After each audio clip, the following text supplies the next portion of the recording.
The Institute for Faith and Freedom at Grove City College presents Liberty Mail with the Student Fellows of Faith and Freedom.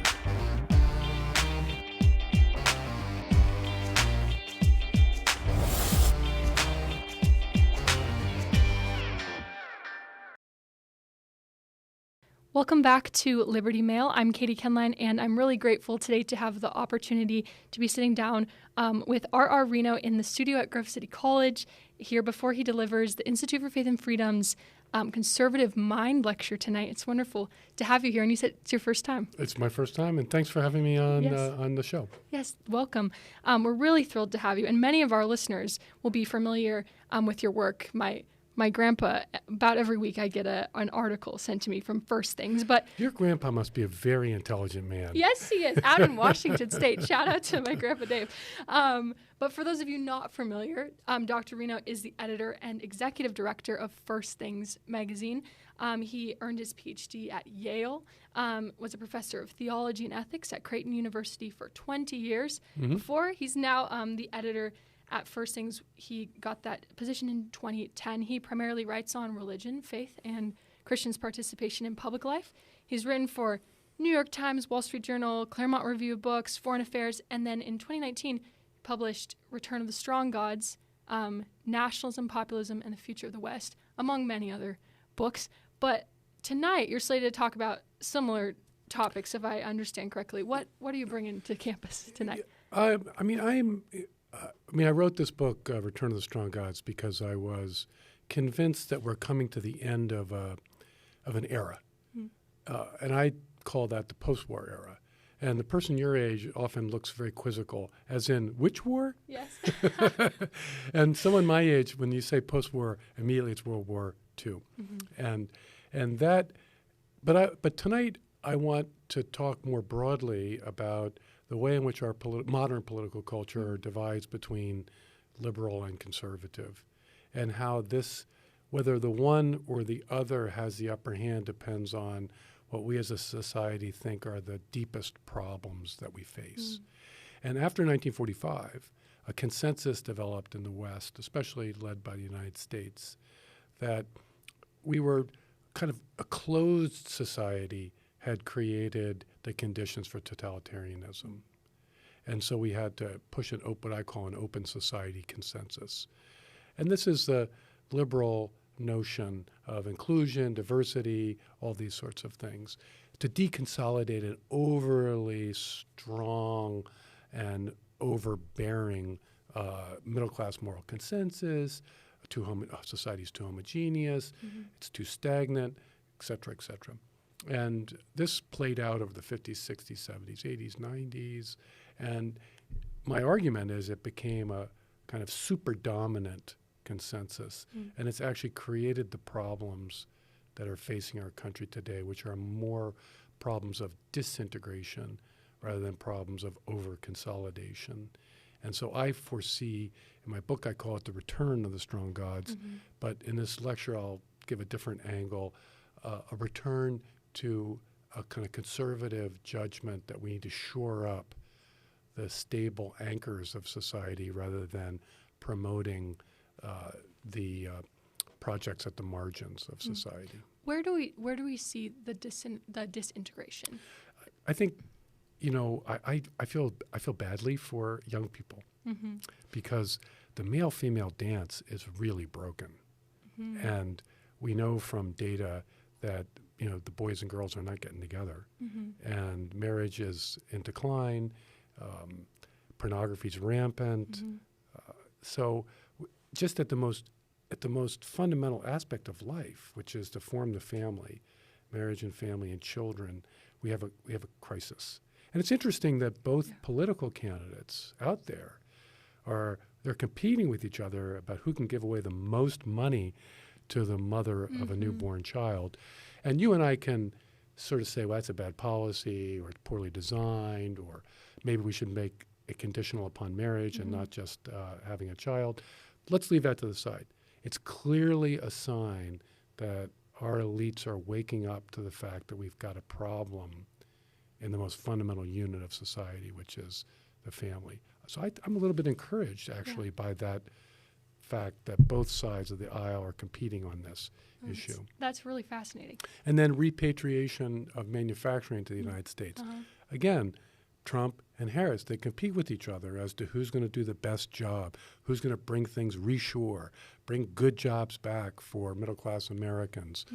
That was not what was on the table in the 2012 election, Mitt Romney, Barack Obama. We've come a long way. And those are reconsolidation themes. You know, as I say, making normal normal again is a project that would have made no sense in the 1960s because normal was so overbearingly powerful. But now we feel like there is no normal anymore. And so therefore there's a impulse to reconsolidate. And that's an essentially conservative impulse. So my lecture is going to argue we're heading into a conservative, out of a liberal era of liberal dominance into an era of conservative dominance. No, which will create its own problems. No, that's really fascinating. And in the description for tonight's lecture, it says, rising populism indicates a growing desire for the restoration of stable and solid foundations. And you go on to say priority is shifting away from liberalism's priorities and toward conservative goals. But could you talk a little bit about populism? Because we hear the word populism, I think, thrown around often with the current Republican candidate, and just even you turn on the news and watch one of his rallies, and I think the average American, that word has come back into average American's vocabulary. Oh, populism. Would you talk a little bit about that? Populism is simply when the many rebel against the rule of the few. And in normal times, you have elites. My experience is most people do not actually want to hold public office, the overwhelming majority. They don't actually want responsibility for even the town, to say nothing of the nation. They're happy to vote for people they want to say, but they're happy to vote for what's on offer. You know, maybe Republican, maybe Democrat. But, okay, within that set of choices, they're largely satisfied. They go one way, they go the other way. Populism rises when increasing number of the people become frustrated with the choices that they're being offered by the political process. And so then they throw their weight behind somebody who promises to offer something, fundamentally different. And, I think it's clear that in Europe and in the United States that immigration is a great driver. And if you look at Christopher Caldwell's book, Reflections on a Revolution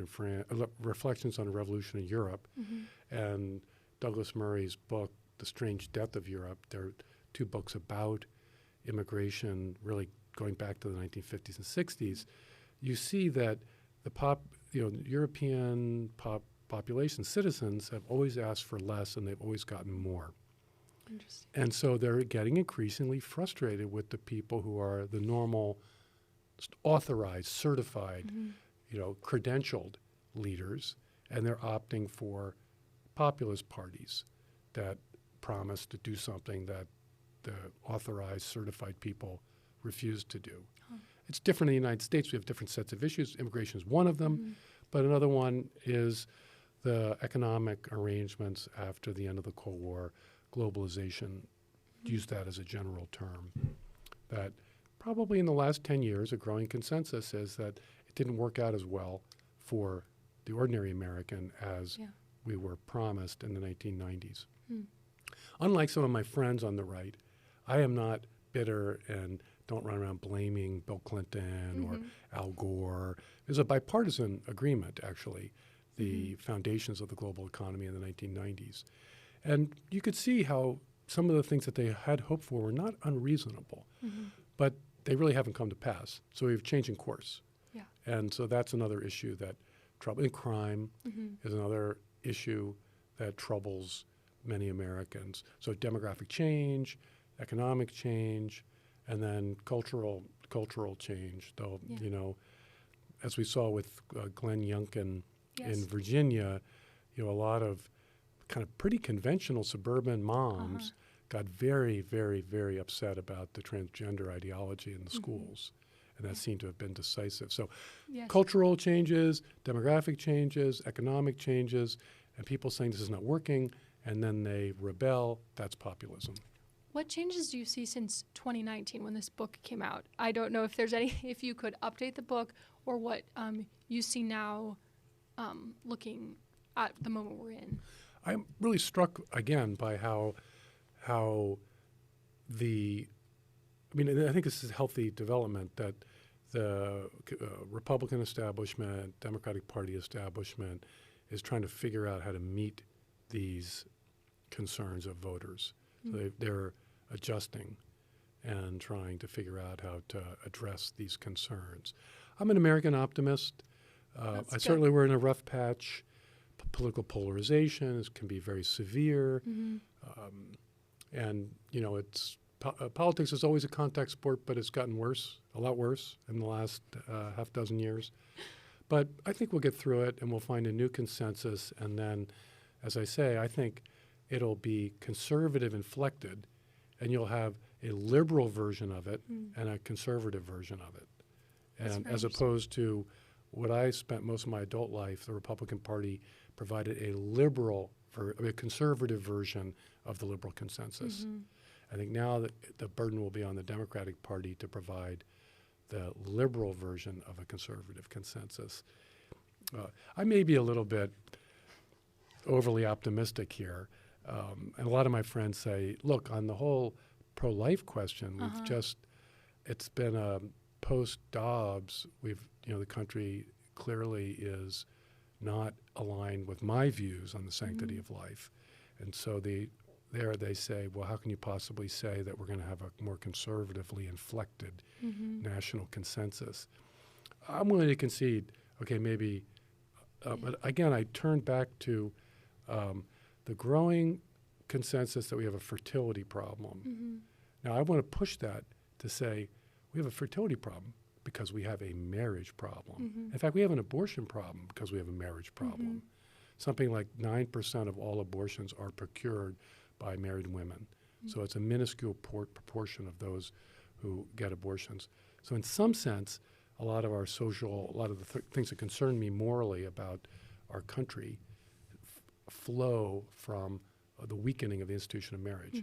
If we can re-strengthen that, and I think I don't think a lot of people on the left they're not anti-marriage.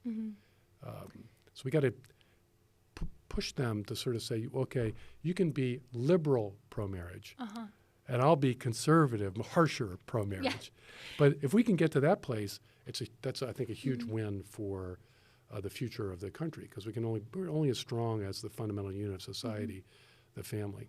Yeah, it surprised me to hear Governor Wallace at a campaign event with Kamala Harris talking about we're actually the pro-family. We're using that term pro-family that I think has been really used by only conservatives most of my life. Correct.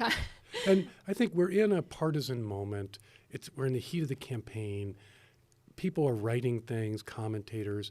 They're blind to the commonalities because the election is going to turn on the differences. Yeah. Right? So it's natural you focus on the differences because that explains why somebody votes one way or the other.